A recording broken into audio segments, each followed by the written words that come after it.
चुनाव जरूर बिहार में है, लेकिन इसका आकलन छत्तीसगढ़ से इसलिए भी किया जा रहा है क्योंकि छत्तीसगढ़ के प्रभारी नितिन नवीन चुनाव लड़ रहे हैं और चुनावी मोर्चा संभाला हुआ है भूपेश बघेल, जो कि वरिष्ठ पर्यवेक्षक के रूप में कमान संभाले हुए हैं बिहार में।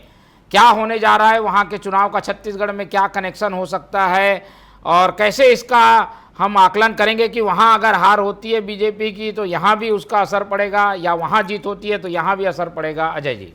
जयप्रकाश नारायण की भूमि में लोकतंत्र का शतरंज का खेल आरंभ हो चुका है और जिस तरह से दिल्ली में बैठ करके एनडीए में सीटों का बंटवारा किया गया, उसके बाद नीतीश कुमार जिस तरह से हुंकार भर रहे हैं, तो निश्चित रूप से यहाँ पर एनडीए गठबंधन में और साथ ही साथ मांझी जी या फिर कुशवाहा जी जिस ढंग से बात किए, तो ऐसा लगता है कि अभी ये प्रेशर ग्रुप की पॉलिटिक्स चल रही है, दबाव समूह की राजनीति चल रही है। दोनों बराबर नहीं हो सकते, बड़ा भाई नीतीश बनना ही चाहता है। अब यहाँ पर दूसरी तरफ महागठबंधन की बात है, तो महागठबंधन में चाहे आरजेडी हो या फिर हम कह सकते हैं कांग्रेस की बात, या फिर कम्युनिस्ट पार्टियों के अलग अलग धड़े, लेकिन इस चुनाव में प्रशांत किशोर जिस ढंग से कैलकुलेशन करके चल रहे हैं, तो छत्तीसगढ़ के नेता जो गए चुनाव प्रचार करने, उनके लिए वो लर्निंग भी रहेगा। और आपका प्रश्न था भाई, यहाँ पर बीजेपी प्रदेश प्रभारी चुनाव लड़ रहे हैं, निश्चित रूप से बीजेपी उसमें कंसंट्रेट होगी। भूपेश जी वहां पर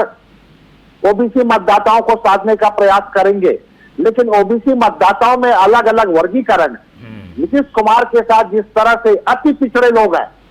और ये भी सच है कि 20 साल की एंटी कम्बेंसी भी है सरकार का,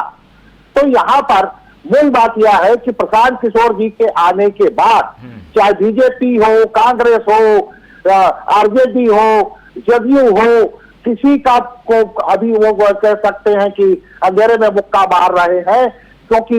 18% वोट लगभग नीतीश कुमार को, 19% वोट बीजेपी को, आरजेडी को लगभग 20% वोट। तो ये कड़ा मुकाबला पास टाइम का रहा है। अब बीजेपी अगर परफॉर्मेंस ठीक से नहीं दिखाती तो भी छत्तीसगढ़ में कोई फर्क नहीं पड़ेगा,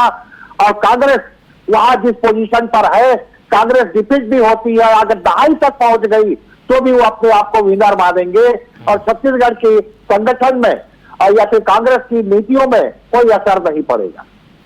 ठीक है।